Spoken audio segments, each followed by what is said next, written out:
नमस्कार मंडळी, आम्ही मालवणी या चॅनलवर मनापासून स्वागत आहे। हे बघा, आज मी मस्त अशी आपणास नॉनव्हेज ही रेसिपी आहे, बकऱ्याची रक्तीची रेसिपी आहे। तर चला आपण बकऱ्याच्या रक्तीची रेसिपी करूया। आपण हे बनवून झाल्यावर खाताना आवर्जून ह्यामध्ये लिंबू पिळून खायचं, एक नंबर अशी लागते। तोंडाला कांदा घ्यायचा आणि पावाबरोबर जरी खाल्ली तरी चालते। तर चला तर आपण आता ही रेसिपी पाहायला घेऊया। हे बघा मंडळी, बकऱ्याची जी रक्ती असते त्याची मी आपणास रेसिपी करून दाखवणार आहे। जेव्हा तुम्ही बाजारातून आणताना, बाजारातून आणल्यावर लगेच करायची। यामध्ये तुम्ही डबा नेताना तर डब्यामध्ये कोकम वगैरे घालून न्यायचं।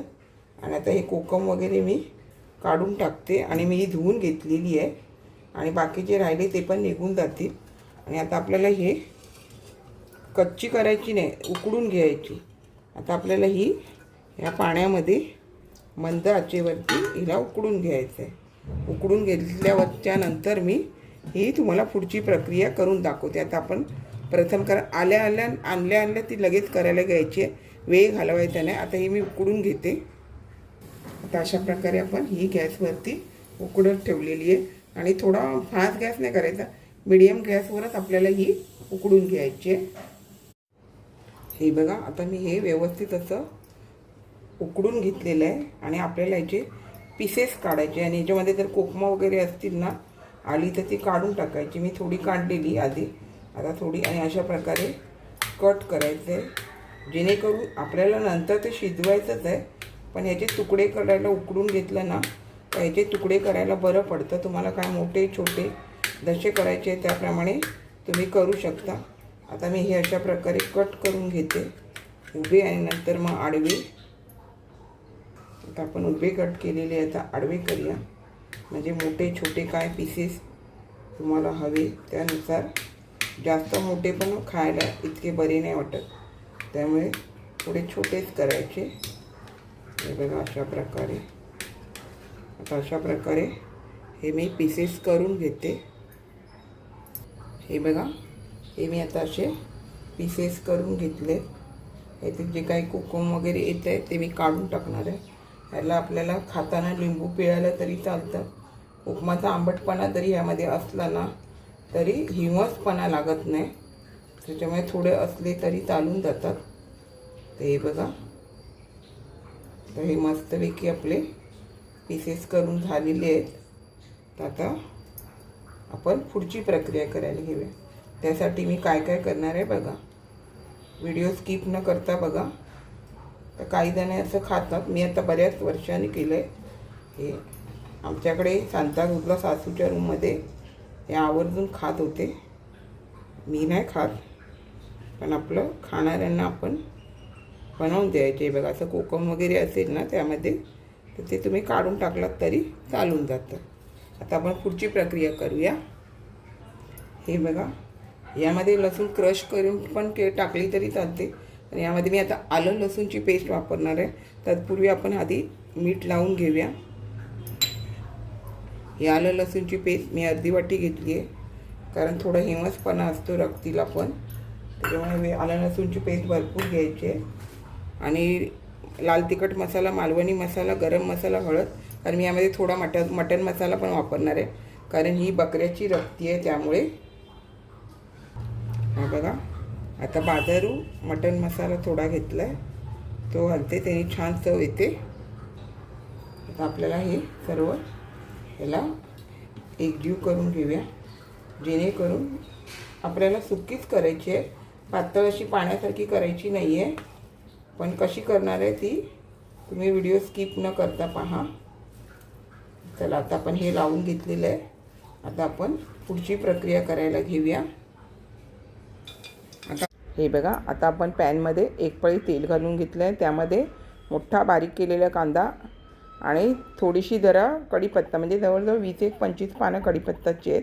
ती कटरमध्ये बारीक करून घेतल्यामुळे काय माहिती आहे, मुलं तुमची ही कढीपत्ताची पानं बाजूला काढूच शकत नाही, त्याच्यामुळे अशी कटरमध्ये बारीक केली ना का चव पण छान येते। कढीपत्ताची सुगंधी अशी कढीपत्ता असेल ना तर अजून आपल्या जेवणाला पण छान चव येते। आता आपल्याला कांदा काय माहिती आहे छान असा नरम करून घ्यायचा आहे, म्हणजे थोडासा असा लालसर झाला की आपल्याला त्याच्यामध्ये बाकीच्या सर्व गोष्टी घालून घ्यायच्या आहे, म्हणजे जे आपण मॅरिनेट करून वगैरे ठेवलं आहे ते. आणि कांदा थोडा, आता तेल तर आपण मंडळी कमीच वापरतो, तेल काय आपण जास्त पूर्वीपासून वापरत नाही, फक्त भजी बिजीला आपल्याला तेल लागतं. तर कांदा थोडा नरम झालेला आहे बघा. कांदा आपला नरम झाला त्याच्यानंतर आपल्याला ह्यामध्ये एक टोमॅटो घेतलेला आहे मी, तो घालून घेतला आहे, बारीक क्रश करून घेतला आहे कटरमधून. कारण आपल्याला काय एवढं असं खूप असं खपटपीठ असं करायचं नाही, हे सुकं करतात.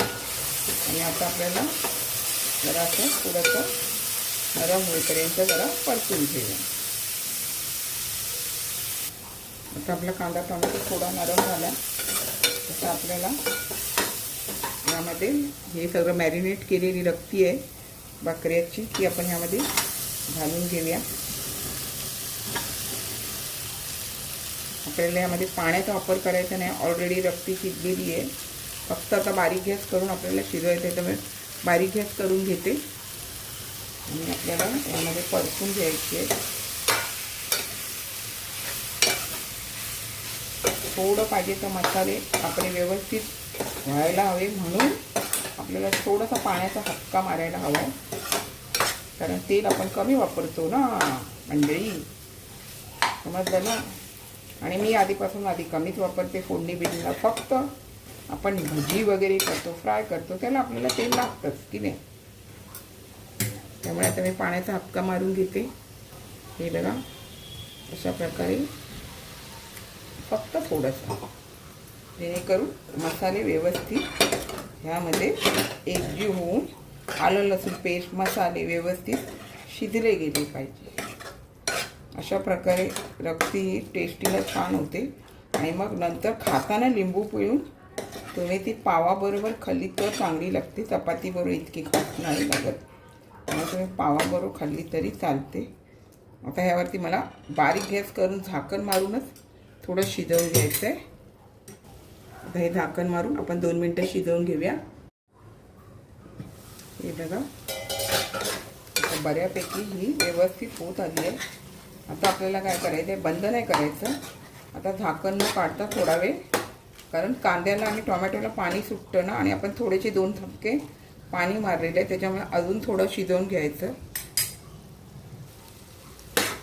हे बघा आता हे छान असं सुकत आलं आहे. जरा 2 मिनटं गॅस फास्ट केला अजून, कारण हे जरा असं सुकत खायला छान लागतं.